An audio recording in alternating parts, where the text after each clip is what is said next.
lo encontré. Ya, listo. Ya, chiquillos, perdón por la demora, que estaba buscando un botoncito y no lo he encontrado. Y ahí lo encontré.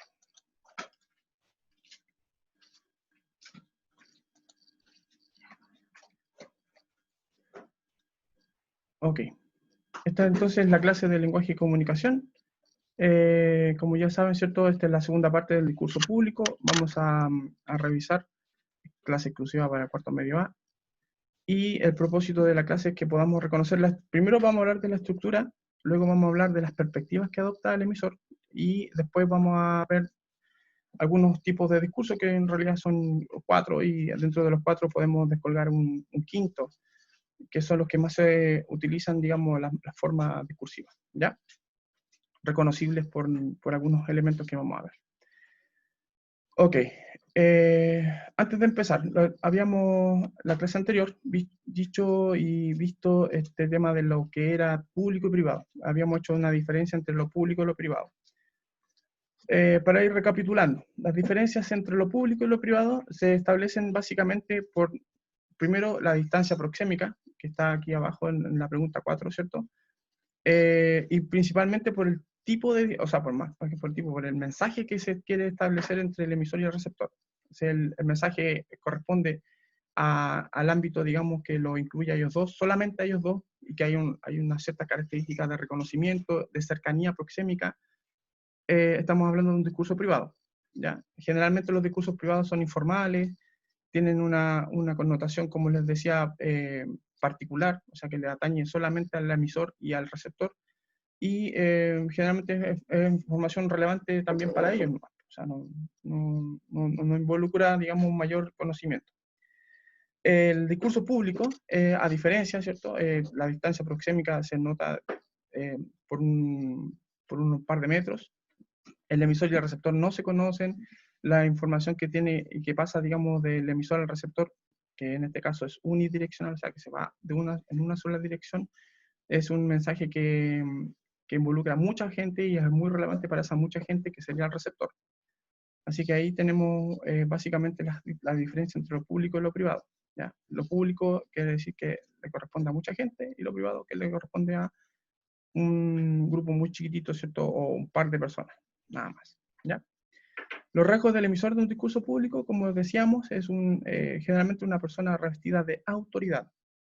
La autoridad en un emisor de discurso público no está dada solamente por un cargo o por una cantidad de estrellas, ¿cierto?, en su chaqueta, sino por quizás también su conocimiento, su experticia y o nombramiento.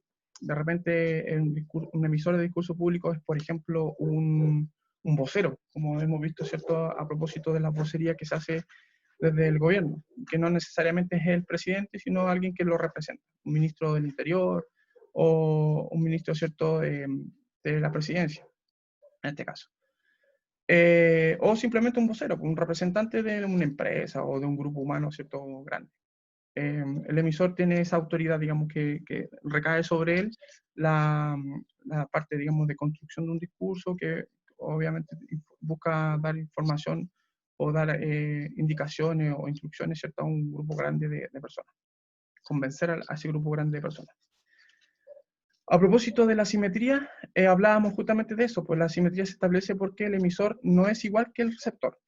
Asimetría significa que no tiene la misma medida, y desde el punto de vista de sus características, el emisor nunca es igual que el receptor, partiendo por la base de que el emisor tiene información que el receptor no tiene, o tiene un poder sobre la información que el receptor no tiene. Por ejemplo, el ministro informando acerca de la cuarentena.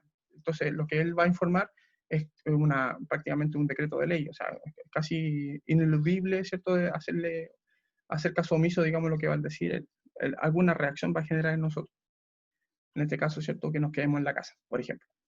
Entonces, ese poder, no solo sobre lo que va a decir, sino en relación también a cómo va a repercutir en nosotros. Es decir, es como muy decisivo, y es muy también involucrante, si se entiende la palabra, que vincula, digamos, a la gente con lo que va a decir el emisor. Y lo de la distancia proxémica que nosotros habíamos dicho y habíamos hablado de estos círculos que tienen que ver con el espacio que hay entre el emisor y el receptor. Y hablábamos de distancia privada y hablamos de distancia pública básicamente por una cuantificación en cuanto a centímetros o metros, ¿cierto? Lo público va más allá, digamos, de un espacio de proximidad cercana, sino todo lo contrario, una distancia más o menos lejana en relación a a la posición en la que está el emisor. Y imagínense siempre en esto del aproxímico, alguien susurrando al oído de otra persona, que sería lo más cercano que existe, y lo público, que es lo contrario, digamos, una distancia mayor a 2 metros, 3 metros, es como lo esperable. Generalmente desde un podium y generalmente, ¿cierto?, en un escenario. Entonces, la distancia entre el emisor y el receptor siempre es como máxima, ¿ya? Y acuérdese también de que hay discursos públicos que son emitidos a través de la televisión o de la radio, como vamos a ver en el caso, ¿cierto?, en el ejemplo. O en el cine, también, como también hay excepciones siempre. Y que de alguna manera llegan a un público masivo y ese es el propósito. Se usan distintos medios, digamos, de difusión, que podría ser, por ejemplo, a veces la prensa, a veces ahora Internet, a veces, cierto, también se puede usar, como les decía, el cine, la radio, la televisión, etcétera, etcétera. Ya. Entonces, la distancia proxémica en esos casos es como mucho más máxima, porque estamos, o sea, extremadamente máxima, porque estamos hablando de distancias kilométricas. O sea, muchos kilómetros de diferencia entre el emisor y el receptor. Ok. Bueno, con respecto a la estructura del discurso público, vemos que hay como todo texto, una presentación que involucra un exordio y una proposición. Hay una exposición o confirmación, ¿cierto?, que vendría a ser como una especie de desarrollo, una exposición y confirmación en relación a lo que se presenta, y una conclusión, que involucra una síntesis y una peroración. Ahora, generalmente, si ustedes lo ven en materia PSU, la presentación se le llama exordio y la conclusión se le llama peroratio, ¿cierto? Que sería como los nombres formales de esta instancia. Recuerden que los discursos públicos vienen dándose desde la época de la antigua Grecia. Entonces los nombres corresponden, digamos, a designaciones que ellos hacían a propósito, estamos hablando de una forma, digamos, discursiva que se utiliza preferentemente para poder dar a conocer información a la polis en la antigua Grecia. Entonces vienen dándose desde esa época estos discursos. Y hay grandes discursos, digamos, de grandes oradores en esa época, registrados, digamos, por la historia. Ok. Bueno, en la presentación, nosotros reconocemos que existe un exordio, que vendría a ser, en palabras bien sintéticas, una preparación por parte del emisor. Hay una preparación del tema, se motiva a una motivación, digamos, se motiva a los receptores con respecto a lo que se va a decir, de alguna manera los prepara para las palabras que se van a entregar. Entonces estamos hablando como de una suerte como de llamado de atención. Y se usan otros recursos persuasivos, que son discursos que permiten acceder a la atención del receptor. Llaman la atención del receptor, llaman, digamos, su concentración para que las palabras que van a decirse, digamos, sean repercutidas en ellos, tengan un sentido para ellos. Hablamos también de una proposición, en donde se explica el tema, se explicita también la situación de enunciación. Dice, no, ahora estamos, por ejemplo, si es un discurso que tiene que ver con un tema religioso, se entiende, digamos, por el ámbito en donde se desarrolla. Vamos a ver las características, los tipos de discurso.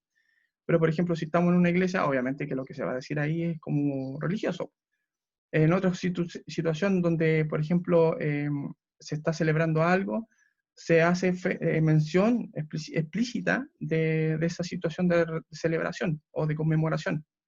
En una graduación, por ejemplo, se menciona la palabra graduación porque de alguna manera permite, digamos, entender el tenor de lo que se está enunciando. Es una suerte como de contextualización. Eso pasa si tuviéramos que decirlo en párrafos, en los primeros dos párrafos, por así decirlo, o el primer párrafo, la primera parte, ¿cierto?, del discurso. Entonces, un exordio, que vendría a ser la preparación o motivación, se usan los distintos recursos persuasivos, ¿cierto?, para llamar la atención, generalmente vocativos, ¿cierto?, y una proposición de tema, una explicitación de la situación de enunciación y una contextualización, ¿ya? Luego viene la exposición, que en todo texto es la parte gruesa, ¿cierto?, del desarrollo de lo que se está planteando. Se presentan argumentos, generalmente los discursos públicos son de carácter argumentativo. Hay algunos discursos públicos que son de carácter informativo, o sea, que lo que buscan es solamente de entregar una información. Generalmente los comunicados desde el Ministerio de Salud, a propósito, son de este tenor, donde dicen la cantidad de personas que han sido contagiadas, la cantidad de personas fallecidas, ¿cierto? Se toman medidas con respecto a eso y se informa a la población, nada más, por ejemplo. Pero hay otros discursos, generalmente los que tienen que ver con las campañas políticas, por ejemplo, en donde se entregan argumentos, o sea, como para que la gente diga, ah, este candidato es bueno, voto por él porque sus ideas son convincentes, por ejemplo, o sus ideas de trabajo son plausibles, ¿no?, etc. Se entregan se utilizan, perdón, distintos recursos verbales y no verbales. Verbales, palabras, que generalmente son de corte formal, culto, y recursos no verbales que tienen que ver por ejemplo, no sé, de repente la proyección de algo, o la disposición escénica, que generalmente es como solemne. Entonces todo eso como que adecúa al receptor con respecto a lo que se va a decir. La exposición involucra no solamente lo que se va a decir, lo verbal, sino también lo que engloba eso que se va a decir, que es el cómo se va a decir. Por ejemplo, la tenía formal de un emisor. Generalmente la tenía es como bien formal. O sea, si sale alguien con chala, con short, una polera así, toda chatira, a dar un discurso, generalmente la gente no lo va a tomar en consideración, como no lo va a tomar como algo muy serio, sobre todo si la información es seria la que va a entregar. A diferencia, digamos, de que alguien se presente de manera formal a dar una emisión, donde sí se considera, digamos, esa seriedad, porque la persona se ha preocupado, digamos, de verse bien, o sea, de lucir adecuado, digamos, a lo que va a decir. ¿Cachai? Ahora, todo esto es para que las personas aquí abajo, ¿cierto? La claridad, el orden, la expresión, todo esto es para lograr esto, que haya claridad con respecto a lo que se va a decir, que se entienda. Por eso el uso de recursos verbales también tiene que ver con eso. Está relacionado, digamos, de que las palabras que sean palabras que se entiendan. Estamos hablando de un público que es heterogéneo, que no sabemos exactamente cuál es la cantidad de conocimiento que tienen. Entonces adecuo las palabras para que todas las personas me entiendan. Está ordenado, permite eso, ¿cierto?, que la capacidad de comprensión de las personas sea máxima, ¿cierto? O sea, yo ordeno mi discurso para que la gente entienda de la mejor manera posible lo que estoy tratando de decirles. Y todo esto, ¿cierto?, se adapta obviamente, hay procesos de adaptación de los discursos de acuerdo con el público, de acuerdo con el lugar, de acuerdo con las circunstancias en las que se enuncia el discurso. Entonces, por eso se utilizan, por ejemplo, no sé, megáfono, micrófono, se hacen todas estas adecuaciones para que la mayor cantidad de personas, dentro de lo ideal, ¿cierto?, reciban el mensaje. Ok. Vamos a hacer un paralelo. ¿Cómo vamos hasta ahora? ¿Entendiendo? Es mucha información, ¿o no? ¿También? Sí, no es tan difícil. Por eso lo hice como bien sintético para que podamos entender la idea. Vamos al cierre, pues, a la conclusión. En la conclusión, voy a hacerme chiquitito. En la conclusión, nosotros tenemos, ¿cierto?, una recapitulación, ya en la flecha aquí encima, que vendría a ser una suerte como de síntesis, ¿cierto?, de lo más importante. Estamos hablando de los párrafos finales, sino el párrafo final. Una recapitulación significa, ¿cierto?, repasarlo, es como un poco majadero, ¿cierto? Es decir, de nuevo, lo que supone que ya se dijo. A veces los discursos, créanme, por ejemplo, los de Fidel Castro, en su época, digamos, de esplendor, eran de horas. Eran de 2 o 3 horas, por lo menos, de discurso, entonces era necesario hacer una recapitulación. En otros casos, los discursos no son tan extensos. Piensen en las cuentas públicas, por ejemplo. Generalmente las cuentas públicas que son dictadas por el presidente de la República en los distintos países, o las máximas autoridades en distintas entidades, ¿cierto?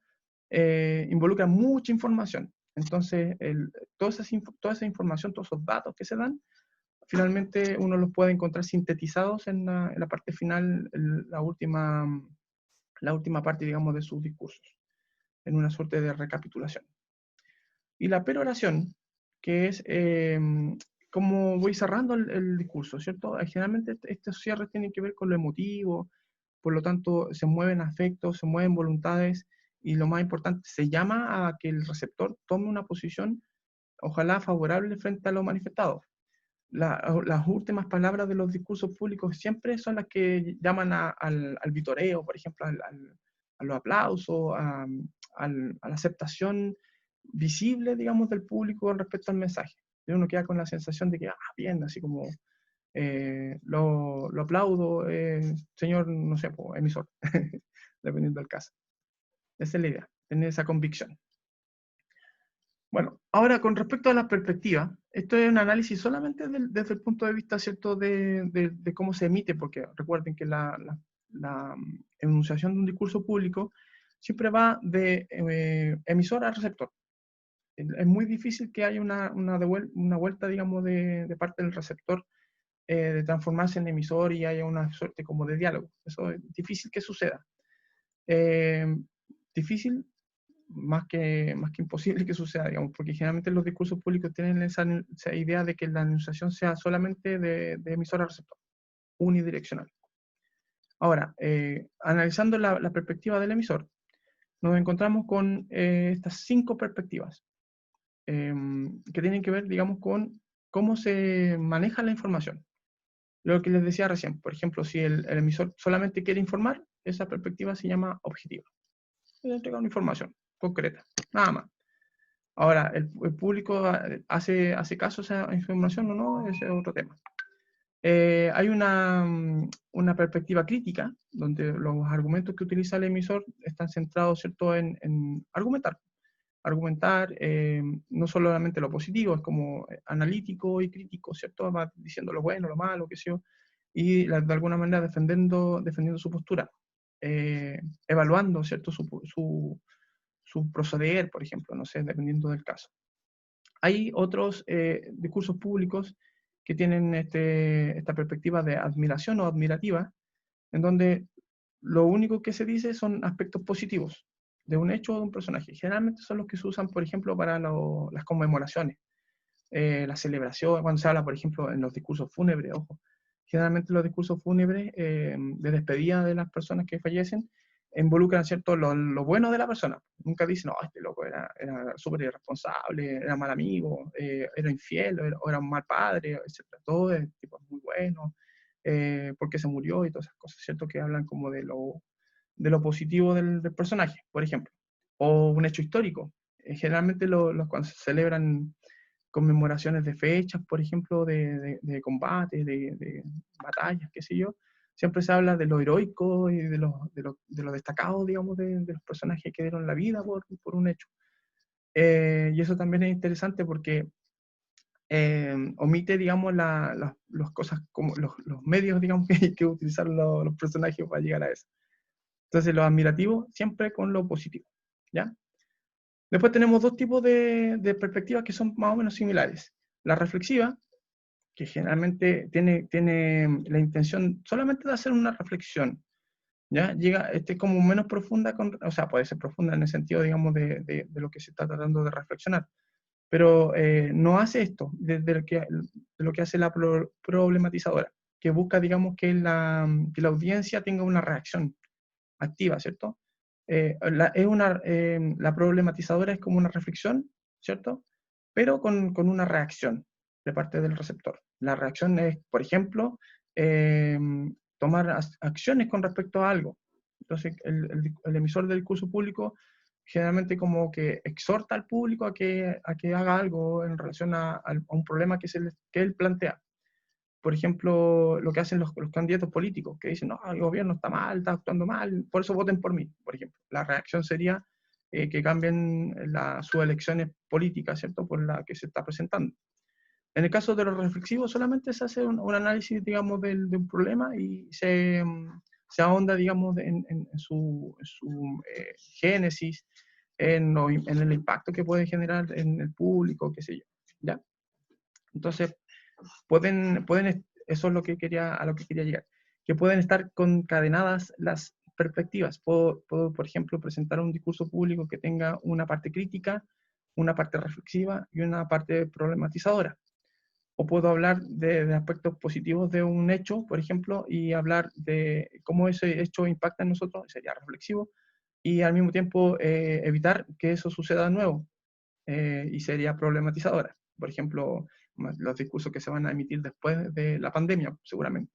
Van a decir los héroes de la pandemia, los doctores, qué sé yo, la gente que hizo caso, que guardó su distancia social y qué sé yo, nos lleva a un planteamiento, y este planteamiento dice esto en relación, digamos, a su comportamiento, de responsabilidad cívica, qué sé yo. Por eso es importante hacerle caso a las autoridades, por ejemplo. Y eso sería como integrar distintas perspectivas en torno, digamos, a lo que se quiera emitir. Ahora, esto lo vamos a usar para poder reconocer características que tienen que ver con lo que se nos está enunciando. De alguna manera nos permite a nosotros como receptores, más allá de reconocer en los discursos que podemos analizar, reconocer en nosotros como receptores de discursos públicos qué es lo que nos quieren decir. Entonces, nos permite, digamos, prepararnos como receptores a recibir, valga la redundancia, de mejor manera lo que se nos quiere decir, ¿ya? Eso es importante, más allá, digamos, de la materia en sí, tiene que ver más con nuestra cotidianidad. Bueno, los tipos de discurso. Yo aquí elegí algunas imágenes que van a ser como impactantes. Esta imagen es impactante. No se dejen llevar por los personajes, tanto como por lo que quiero decirles, ¿ya? Por ejemplo, yo aquí tengo mis apuntes. En el caso del discurso público político, estamos hablando de los tipos de discurso, ¿ya? Ahora, los tipos de discurso, aquí pueden tomar nota, obedecen básicamente eh, a los rasgos que tiene el emisor con respecto al mensaje. Se pueden reconocer fácilmente, digamos, qué tipo de discurso digamos, en relación a quién lo emite. Por ejemplo, si el cargo del emisor es un cargo político y habla de política, por ejemplo, en una circunstancia política, estamos frente a un discurso que podría ser considerado político, ¿cierto? El tema del discurso es acciones políticas que tienen que ver con la gente, las decisiones, ¿cierto? Desde un punto de vista, ¿cierto?, del Estado, del gobierno, qué sé yo. En el caso de esta imagen en particular, nosotros aquí tenemos algunos elementos que son verbales y no verbales. Por ejemplo, el podium con el escudo de Chile, la bandera de Chile, el símbolo, ¿cierto?, del Palacio de la Moneda, de donde se emiten estos discursos del presidente Piñera, por ejemplo, y el hecho del presidente Piñera, que él está como presidente, no está como abuelo, no está como papá, no está como persona, como empresario, sino está como presidente. Entonces su discurso es político. ¿Se entiende? Son discursos emitidos por autoridades, preferentemente con cargos públicos, que son reconocibles como el del presidente de la República, por ejemplo. También puede ser, por ejemplo, político, un senador, un diputado, también puede ser político el alcalde, también puede ser político, ¿cierto?, el discurso de que puedan emitir cualquier tipo de autoridad de gobierno que tenga, digamos, la intención de afectación a la comunidad, ¿ya? Eso es lo político. Ok.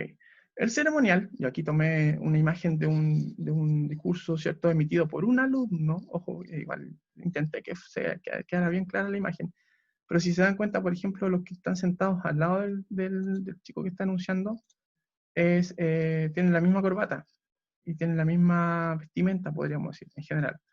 Entonces, ya bueno, aquí dice Pacific Chul, es de Chihuayante, en la octava región. Estamos hablando, ¿cierto?, de un discurso que es emitido por una autoridad, pero en este caso un representante de la generación que se está graduando. Entonces, ceremonial porque la instancia ¿cómo se llama?, de enunciación es una instancia en la que hay una formalidad que tiene que ver con una ceremonia, en este caso, una graduación. Pero más allá de eso, ¿cierto? Estamos hablando de una enunciación que está emitida frente a una autoridad, perdón, una, mm, un discurso que está emitido, ¿cierto?, frente a una comunidad y frente a autoridades bien específicas. En este caso, por ejemplo, el presidente de apoderados, el representante de los profesores, directores, inspectores generales, por ejemplo, que son autoridades bien específicas de un grupo comunitario pequeño, pero significativamente reconocible como público también, o sea, no pequeño como una familia, pero sí pequeño como un colegio, que es un poco más grande que el de una familia, por ejemplo. ¿Ya? Ceremonial porque también la instancia es una ceremonia, un acto, por ejemplo, una inauguración, por ejemplo, bueno, vamos a inaugurar un puente o vamos a inaugurar unos juegos en la plaza, entonces está el alcalde ahí, por ejemplo, y eso es bien interesante, porque, por ejemplo, si hay un alcalde inaugurando o un presidente inaugurando un hospital, por ejemplo, el discurso pasa de ser político a ser ceremonial, porque la circunstancia en donde se emite no es necesariamente política. Hay matices de política dentro de ese discurso, pero lo que prima en este caso es la ceremonia, la inauguración. Generalmente la circunstancia misma te dice, por ejemplo, inauguración del puente o graduación, son nombres ciertos de ceremonias que nosotros reconocemos dentro de lo cotidiano. ¿Ya? Después está el conmemorativo o de celebración. Y aquí tenemos, por ejemplo, en la imagen, a propósito, el 67 aniversario del lanzamiento, ¿cierto?, de la bomba de Hiroshima. El presidente de Japón, el primer ministro, perdón, japonés, hablando acerca de las víctimas, de lo que significó eso para el país, en particular Japón, este hecho bélico, ¿cierto? Es una conmemoración con un tinte un poco fúnebre, si se quiere, porque de alguna manera lo que se está conmemorando, digamos, es un hecho que costó la vida de miles de personas. Entonces, la conmemoración no solamente tiene que ver con la celebración así como festiva, lo positivo, ¿cierto?, de algo, sino también puede ser, por ejemplo, en este caso, algo triste, como la muerte, ¿cierto? Entonces, cuando hablen de conmemorativo, recuerden que puede ser también, por ejemplo, en el caso de los discursos fúnebres, ¿cierto? Discursos de despedida, de alguna relevancia histórica. Aquí tenemos muchas aristas. Están los fúnebres, por la cantidad de personas que fallecieron, digamos, por este doble magnicidio. O sea, no como magnicidio, genocidio prácticamente, porque estamos hablando de mucha gente. También está lo conmemorativo en el sentido de lo que significó, porque esto fue drástico para la política, digamos, de Japón, las acciones, digamos, ciudadanas de Japón, las prevenciones que se tomaron después de eso, la disolución del ejército japonés, por ejemplo, hay un tema, digamos, de una repercusión histórica. Y de alguna manera también tiene esto de no olvidar, ¿cierto?, que es lo conmemorativo, o sea, llamar a la memoria, al recuerdo. ¿Ya? Eso sería lo conmemorativo. Hay otras fechas conmemorativas que se celebran, generalmente las efemérides tienen esta idea de conmemorativa.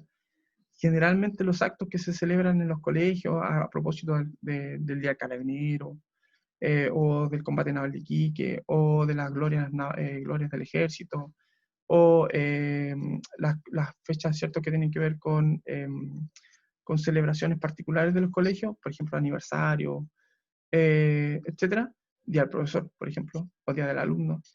Son conmemoraciones que tienen una repercusión en discurso y son bastante reconocibles por eso, ¿ya?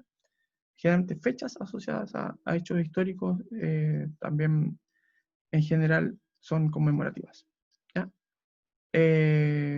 Otro ejemplo de discurso conmemorativo puede ser, por ejemplo, también la idea de los brindis en los matrimonios. Por ejemplo, generalmente alguien dice unas palabras a la audiencia y esas palabras tienen que ver con conmemorar la unión civil de dos personas, por ejemplo. También puede ser un discurso conmemorativo de celebración. Finalmente, el discurso religioso es este que se emite en instancias de religión, generalmente encabezadas por una autoridad religiosa. Aquí yo utilicé la imagen del Papa porque es como la máxima autoridad de la Iglesia. Y la audiencia, ¿cierto?, es el clero, la gente que cree en algo, en la misma fe, ¿cierto?, del emisor. Entonces, es reconocible. Aquí utilicé una imagen que no estaba dentro de una iglesia, pero se entiende que si hay una autoridad religiosa hablando a una audiencia, inmediatamente el discurso pasa a ser religioso.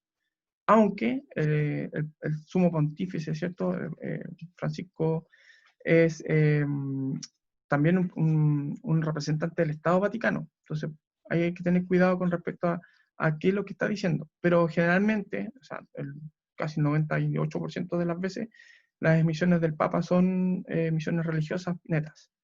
A otras que pueden ser pastores, pueden ser, no sé, sacerdotisas, monjas, etcétera, etcétera, autoridades religiosas que tienen investidura religiosa. ¿Ya? Ok. ¿Nos queda tiempo para...? No, estamos en la hora. Quedan como 3 minutos. Bueno, para la próxima, les voy a dejar una tarea colgada. Esto lo vamos a ver en la próxima clase, ¿ya? Vamos a dejar este ejercicio pendiente para la próxima la clase, que revisar el discurso de Charles Chaplin, ¿cierto?, en la película El Gran Dictador, a propósito del impacto del cine en la idea del discurso público, ¿cierto?, que es muy reconocible, como una tendencia que se hace recurrente en varias películas de corte, digamos, específico en relación a ciertos contextos.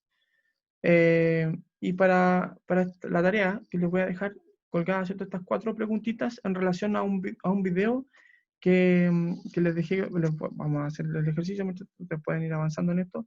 Hay un video que está en Leum, que es a propósito de un discurso que da Jim Carrey, el actor, ¿cierto?, en una suerte de como de celebración de una graduación en una universidad en el año 2014. Entonces vean ahí el discurso, dura como 25 minutos, pero es súper entretenido para que 25 minutos que no van a ser un desperdicio, digamos, porque el mensaje también es importante a propósito de lo que estamos nosotros viviendo como humanidad, pero también ustedes como gente que está saliendo de cuarto medio, ¿ya? Entonces, en ese sentido es como relevante que lo vean, ¿ya?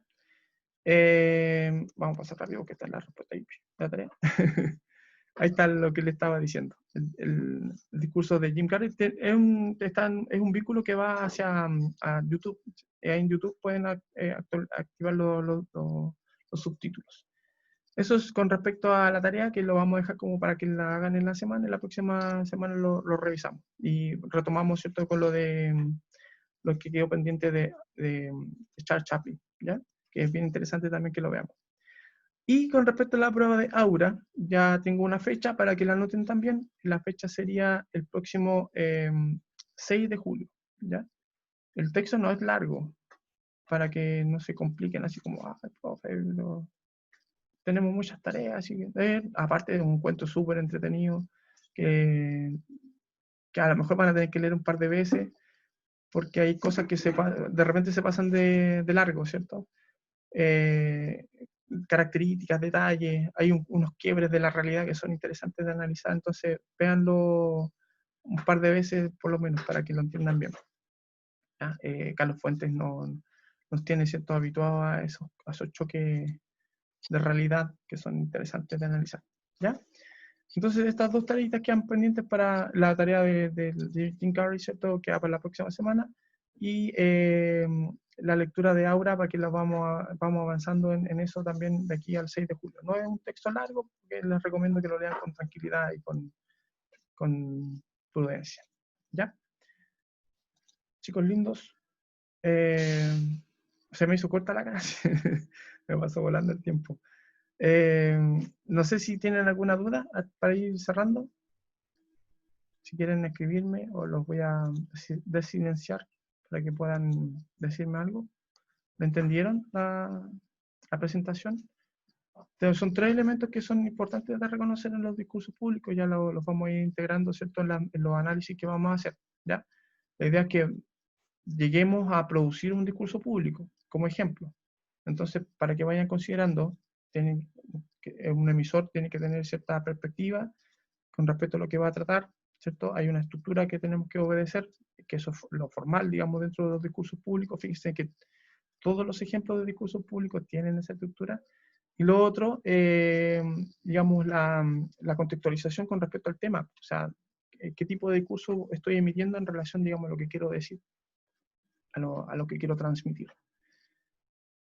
El libro sí está en Leum, hace rato, para que lo revisen.